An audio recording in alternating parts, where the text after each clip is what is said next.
નમસ્કાર દર્શક મિત્રો, જનઅર્પણ ન્યૂઝમાં આપનું સ્વાગત છે। વડોદરા શહેરના હરની એરપોર્ટ પાસે રાત્રે નશેબાજ કાર ચાલકે ટુ વ્હીલર ચાલકને ટક્કર મારતા તેઓ રોડ ઉપર ફંગોળાઈ અને પટકાયા હતા। અકસ્માતના પગલે લોકો ભેગા થઈ ગયા હતા અને કાર ચાલકનો પીછો કરીને પકડી લીધો હતો અને મેથી પાક ચખાડ્યો હતો, જ્યારે કારમાંથી વિદેશી શરાબના ક્વોટરિયા પણ મળી આવ્યા હતા। બનાવ અંગે પોલીસને જાણ કરવામાં આવતા પોલીસે ઘટના સ્થળે દોડી જઈ કારમાં સવાર 2 યુવકોની અટકાયત કરી હતી।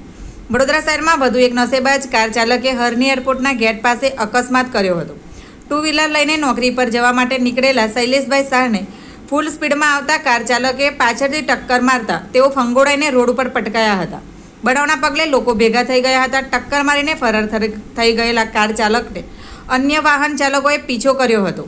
કાર ચાલક એરપોર્ટ સર્કલથી સીધો સંગમ 4 રસ્તા તરફ વળીને ભાગ્યો હતો।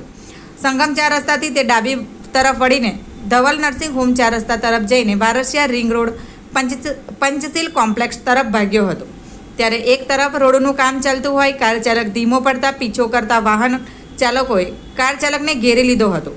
બનાવના પગલે લોકટોળા ભેગા થઈ ગયા હતા। રોષે ભરાયેલા ટોળાએ કારમાં સવાર 2 વ્યક્તિઓને નીચે ઉતાર્યા હતા અને મેથી પાક ચખાડ્યો હતો। આ બંને વ્યક્તિઓ દારૂના નશામાં હોવાનો આક્ષેપ સ્થાનિક લોકોએ કર્યો હતો। બીજી તરફ કારમાંથી વિદેશી શરાબના ક્વોટરિયા પણ મળી આવ્યા હતા।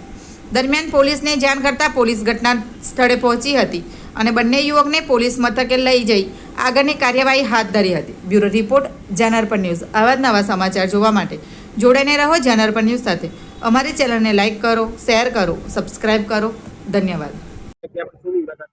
અમે એરપોર્ટ એરપોર્ટ પર એના ગેટની બહાર બાંધવા પર બેઠા હતા। ગાડી વાળો એકદમ રમફાટ આવ્યો અને પેલા જે દાદા સાઈડમાં જતા હતા એ દાદાની ઉપર એને ગાડી ચડાવી દીધી અને દાદા હવામાં ઉછળીને નીચે પડ્યા। કુદરત સારું છે કે ભાઈ એમને કશું વાગ્યું નહીં। મારા ભાઈબંધને ત્યાં બેસાડીને હું ગાડીનો પીછો કરવા ગયો તે એરપોર્ટ સર્કલ પર એને મારા પર ગાડી ચડાવી દીધી અને જે એરપોર્ટના સીસીટીવીમાં દેખાશે। અને ત્યાંથી એરપોર્ટથી પણ ત્યાં ગાડી ભાગ્યો, હું પાછું મારું એક્ટિવા લઈને એની પાછળ ભાગ્યો અને અત્યારે અહીંયા વારસિયા રિંગ રોડ પર એને પકડ્યો અને વારસિયા રિંગ રોડ પર અહીંયા ખાલી પોલીસને બોલાવીને એમને ગાડીમાં 2 માણસ હતા અને એ લોકો દારૂ પીધેલા હતા અને એ બધું અંદર પડેલું છે। આગ ધમકીમાં એવું કહેતા હતા કે તો કોઈ વાંધો નહીં, તમારે પોલીસ સ્ટેશન જવું હોય તો જજો, અમે બધું અમારી રીતે કરી દીધું છે। ઓળખાણનું કોઈનું નામ એમને દીધું હોય એવું મને નથી ખબર, પણ એવું કીધું હતું કે તો બધું પૂરું થઈ જશે અમારી। એ બોલ્યા હતા ત્યારે મેં એવું કીધું કે ભાઈ તમારી જે ઓળખાણ હોય પોલીસ આવે એમને બતાવી દેજો તમે। મારું નામ રાકેશ ચૌહાણ।